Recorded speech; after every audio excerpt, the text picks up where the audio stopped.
নমস্কার, আপনাদের সকলকে আমার চ্যানেলে স্বাগত। নতুন আজকে যে প্রাইমারি নোটিফিকেশনটা পাবলিশড হয়েছে, এই নোটিফিকেশনকে কেন্দ্র করে আপনাদের মধ্যে অসংখ্য কনফিউশন তৈরি হয়েছে। আজকের এই ভিডিওটা শুধুমাত্র মূলত তোমাদেরই জন্য, যাদের এই নোটিফিকেশনটা সম্বন্ধে বিভিন্ন রকমের ধোঁয়াশা রয়েছে, তারা অনেকেই বুঝতে পারছে না। বিভিন্ন ক্যাটাগরি, বিভিন্ন শ্রেণীর স্টুডেন্টরা আছেন, কারা অ্যাপ্লাই করতে পারবে, কারা অ্যাপ্লাই করতে পারবে না। আমি আপনাদেরকে এই ভিডিওর মধ্য দিয়ে ম্যাক্সিমাম আপনাদের যে সমস্ত সমস্যাগুলো, প্রশ্নগুলো অ্যারাইজ হয়েছে, সেগুলোকে আমি কাভার আপ করার চেষ্টা করব। এরপরেও যদি কিছু বাকি রয়ে যায় তাহলে অবশ্যই আপনারা কমেন্ট সেকশানে লিখবেন, আমি আপনাদের যথোপযুক্ত অ্যান্সার দেওয়ার চেষ্টা করব। প্রথমে আসি, এই পরীক্ষাটায় বসতে পারবে, ইন্টারভিউটাতে যেতে পারবে কারা, অর্থাৎ ভেরিফিকেশন বা স্ক্রুটিনি যেটা হবে অনলাইনে 25 তারিখ থেকে পোর্টাল ওপেন হবে। তো সেই পোর্টালে কারা কারা অ্যাপ্লাই করতে পারবে। প্রথম ক্রাইটেরিয়া আপনারা শুনে রাখুন, 2014 সালে যারা প্রাইমারি টেট কোয়ালিফাই করেছিল,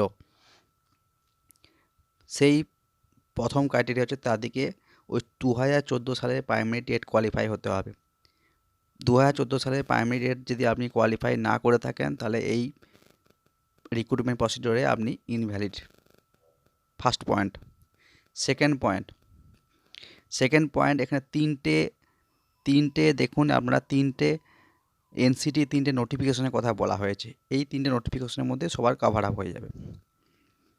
আচ্ছা, এই নোটিফিকেশানগুলো আমি আপনাদের সঙ্গে শেয়ার করব। ভিডিওটা একটু দীর্ঘায়িত হবে, কিন্তু আপনাদের সব পয়েন্টগুলোই আমি তুলে ধরব। দ্বিতীয় নম্বর যে ব্যাপারটা আসছে সেটা হচ্ছে, এখানে একটা কথা বলা হয়েছে, appeared the candidate those who have appeared at the final examination on the dated of sustaining courses.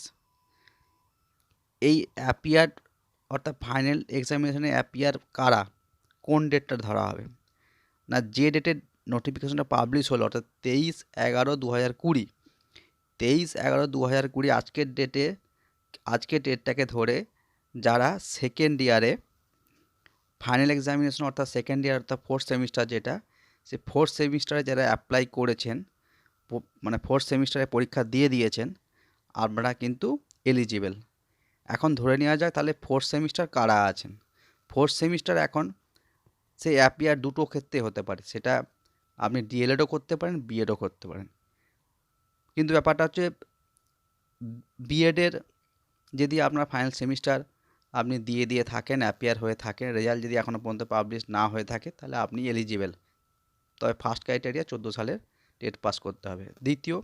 দ্বিতীয় হচ্ছে, যারা 18-20 সালের ডিএলএড করছেন, এনারাই হচ্ছেন ফোর্থ সেমিস্টার অর্থাৎ ফাইনাল সেমিস্টারের অ্যাপিয়ার স্টুডেন্ট আমাদের ওয়েস্ট বেঙ্গলের। আপনাদের জন্য একটা নোটিশ আছে, আপনারা নোটিশটা ইমিডিয়েটলি ফলো করুন। নোটিশটা আমি আপনাদেরকে শেয়ার করে দেব, নোটিশটা একটু দেখে নেন। খুব ইম্পর্টেন্ট নোটিশ আজকেই West Bengal board of primary education থেকে প্রকাশ করা হয়েছে। কাদের জন্য, যারা 18-20 সালে ডিএলএড পাস করেছেন, আপনাদের জন্য আর্জেন্ট বেসিসে এই নোটিশটা পাবলিশ করা হয়েছে। আপনাদের ফাইনাল সেমিস্টারের রেজাল্ট পাবলিশ করা হবে 27/11/2020 ফ্রাইডে। কেন এটা এত তাড়াতাড়ি পাবলিশ করা হলো, তার কারণটা এখানে বলে দিয়েছে, দেখুন। অর্থাৎ আজকে যে প্রাইমারি নোটিফিকেশনটা পাবলিশ করা হয়েছে, সেই প্রাইমারি নোটিফিকেশনে আপনাদের মধ্যে যারা 2014 সালে টেট কোয়ালিফাইড করে আছেন, শুধুমাত্র আপনাদের জন্য এখানে আর্জেন্ট বেসিসে আপনাদের 3 দিনের মধ্যে মার্কশিট ডিস্ট্রিবিউশন করা হবে। শর্ত একটাই, আপনাদেরকে অ্যাপ্লিকেশন যে আপনারা করবেন, অর্থাৎ এই স্ক্রুটিনির জন্য, প্রাইমারি যে স্ক্রুটিনি বা ভেরিফিকেশনের জন্য যে অ্যাপ্লিকেশন করবেন, সেই অ্যাপ্লিকেশনের রিসিভ কপিটা নিয়ে গিয়ে আপনাদেরকে দেখাতে হবে। দেখানোর সাথে সাথে আপনাদেরকে আপনাদের মার্কশিটটা আগে 3 দিনের মধ্যে আপনাদের হেড অফ দ্য ইনস্টিটিউশন যিনি আছেন, যে কলেজে আপনি পড়েছেন, সেই হেড অফ দ্য ইনস্টিটিউশনের ইমেল আইডিতে আপনার মার্কশিটটাকে ফরওয়ার্ড করে দেওয়া হবে। কেন? যাতে আপনি ওই মার্কশিটটা শো করতে পারেন। আপনারা যদি 18-20 সালের ডিএলএড ক্যান্ডিডেট হয়ে থাকেন তো অবশ্যই ভিডিওটা দেখবেন। আপনাদের জন্য খুব আর্জেন্ট বেসিসে মেসেজটা করা হয়েছে, এই নোটিশটা গভর্নমেন্ট থেকে করা হয়েছে।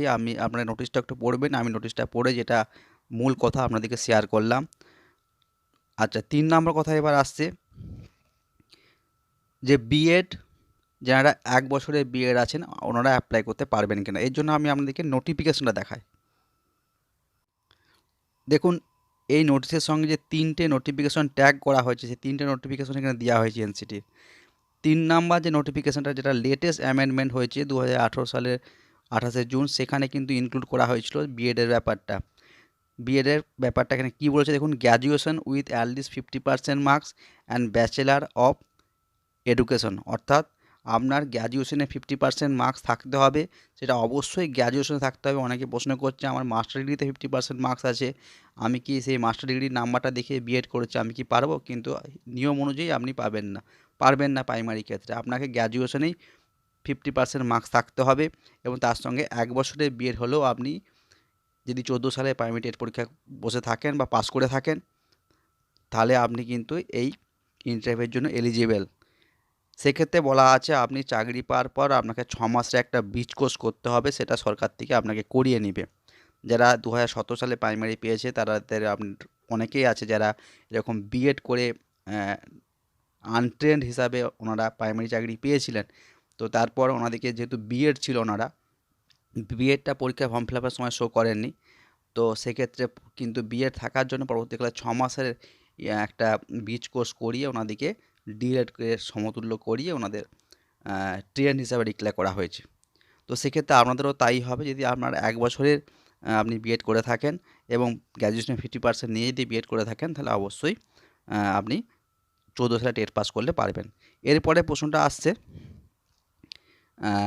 যে আর যে দুটো নোটিশ এখানে বেরিয়েছে, আর কারা কারা অ্যাপ্লাই করতে পারবেন, আমি সেটা একটু আপনার সঙ্গে শেয়ার করছি। দেখুন এখানে প্রথম যে নোটিফিকেশনটা এনসি থেকে বেরিয়েছিল 23শে আগস্ট 2010, সেক্ষেত্রে প্রাইমারি পরীক্ষায় বসার যে কোয়ালিফিকেশনটা এখানে চাওয়া হয়েছিল, মিনিমাম কোয়ালিফিকেশন, সেক্ষেত্রে উচ্চ মাধ্যমিকে 50% মার্কস এবং 2 বছরের ডিএলএড থাকলে আপনি প্রাইমারি পরীক্ষার ক্ষেত্রে এলিজিবল।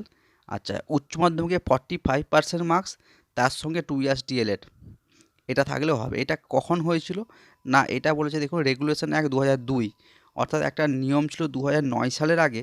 তখন 2009 সালের আগে তখন ডিএলএড করতে গেলে 45% মার্কস থাকলে ডিএলএডে ভর্তি হওয়া যেত জেনারেল কাস্ট হিসাবে, আর কাস্ট থাকলে 40% মার্কস থাকলেই ডিএলএড বা ডিএড করা যেত।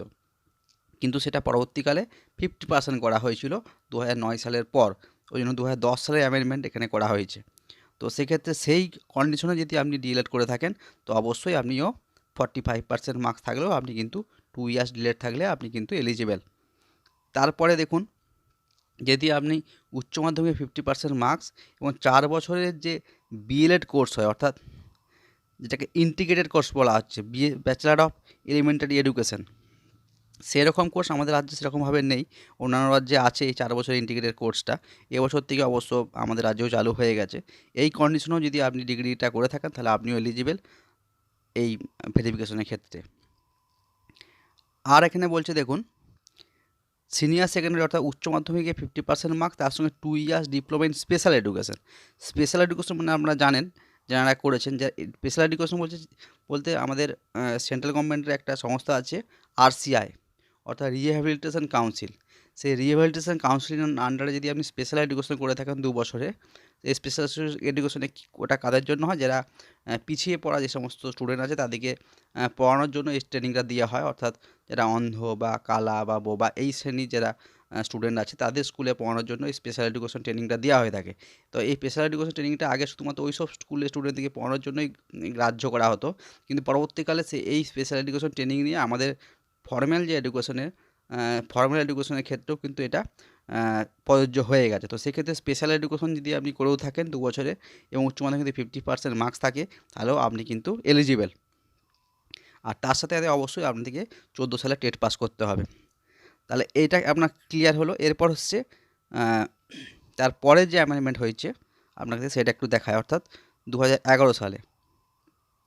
সেখানে আর নতুন কিছু সেরকম কিছু ইনক্লুড করা নেই, যেগুলো আগেরগুলো ছিল সেগুলো এখানে ঘুরে ফিরে করা হয়েছে। এখানে শুধু একটা লক্ষ্য রাখুন, graduation and 2 years diploma in elementary education, অর্থাৎ এখানে বলা হয়েছিল গ্র্যাজুয়েশন এবং যদি 2 বছরে আপনার ডিএলএড থাকে তাহলে আপনিও এলিজিবল।